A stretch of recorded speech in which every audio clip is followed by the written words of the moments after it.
Assalamualaikum warahmatullahi wabarakatuh. Perkenalkan, nama saya Nurul Alia Az-Zahra Ritonga dengan NPM 2408260229 kelas C dari Fakultas Kedokteran Universitas Muhammadiyah Sumatera Utara. Dalam video kali ini, saya akan menjelaskan mengenai basic sistem endokrin dengan judul mind map sistem endokrin. Poin yang pertama adalah definisi dari sistem endokrin.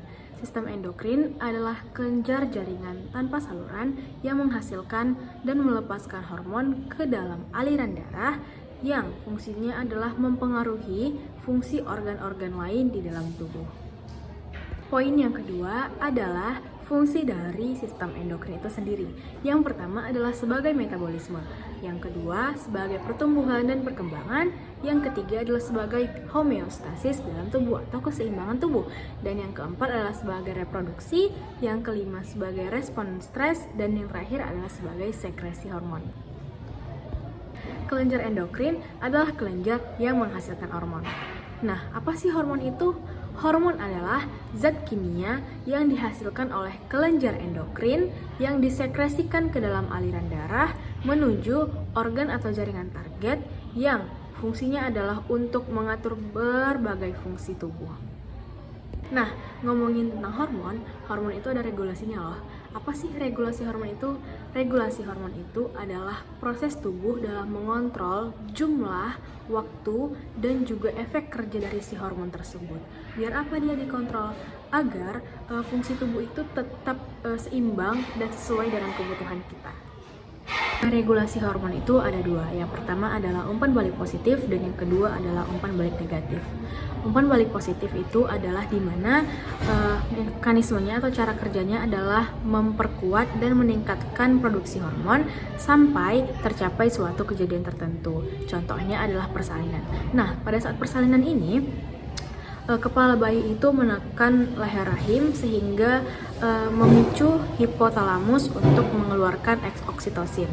Nah, ketika oksitosin ini keluar, dia akan menyebabkan kontraksi pada leher rahim sampai dia akan meningkatkan lagi si hormon oksitosin tersebut untuk keluar. Sampai nanti prosesnya akan berhenti pada saat bayinya sudah lahir. Nah, kalau umpan balik negatif itu gimana? Umpan balik negatif itu adalah kebalikan dari umpan balik positif, yang dimana mekanisme atau cara kerjanya adalah menghentikan atau mengurangi produksi hormon ketika kadar hormon itu sudah cukup atau sudah berlebihan dalam tubuh. Nah, contohnya di mana? Contohnya ada di kelenjar tiroid.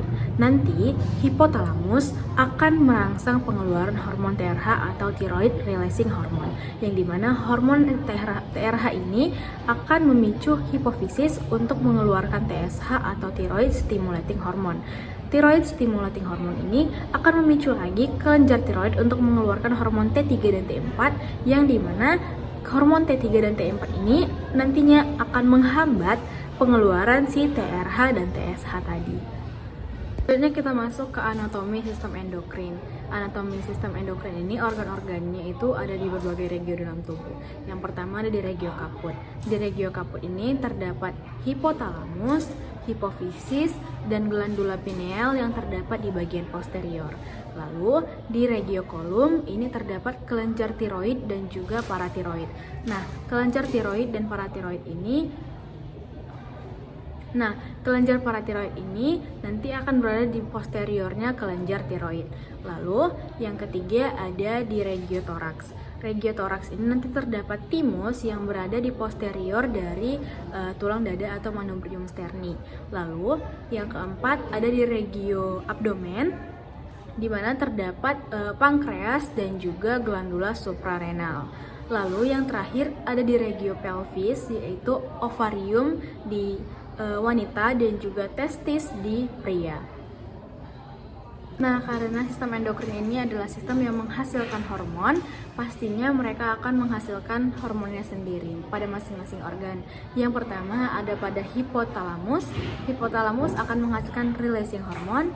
Pada hipofisis akan menghasilkan beberapa hormon seperti TSH atau thyroid stimulating hormone, LH luteinizing hormone, GH atau growth hormone, FSH. Lalu pada tiroid akan menghasilkan T3 dan T4, paratiroid akan menghasilkan PTH atau paratiroid hormone, pankreas akan menghasilkan insulin dan juga glukagon.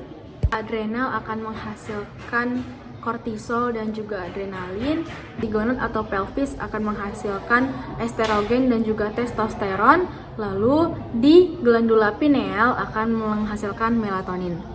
Nah, selain sistem endokrin, ada juga nih terdapat sistem eksokrin. Apa sih perbedaan dari sistem endokrin dan juga sistem eksokrin ini? Yang pertama, perbedaannya adalah dari hasilnya.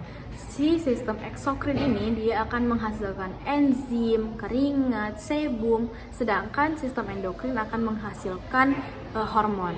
Lalu, sistem eksokrin ini dia memiliki saluran pada kelenjarnya, sedangkan sistem endokrin tidak memiliki saluran pada kelenjarnya. Nah, yang ketiga adalah cara mensekresikan hasilnya. Nah, kalau eksokrin ini akan disekresikan melalui duktus, sedangkan endokrin akan disekresikan ke aliran darah. Apa sih contoh dari sistem eksokrin itu? Nanti dia contohnya ada glandula saliva, glandula lakrimal, dan lain-lain. Mungkin sekian aja dari presentasi mind map yang telah saya sampaikan. Semoga bermanfaat untuk teman-teman semua yang menonton dan juga dapat bermanfaat untuk diri saya sendiri. Terima kasih. Wassalamualaikum warahmatullahi wabarakatuh.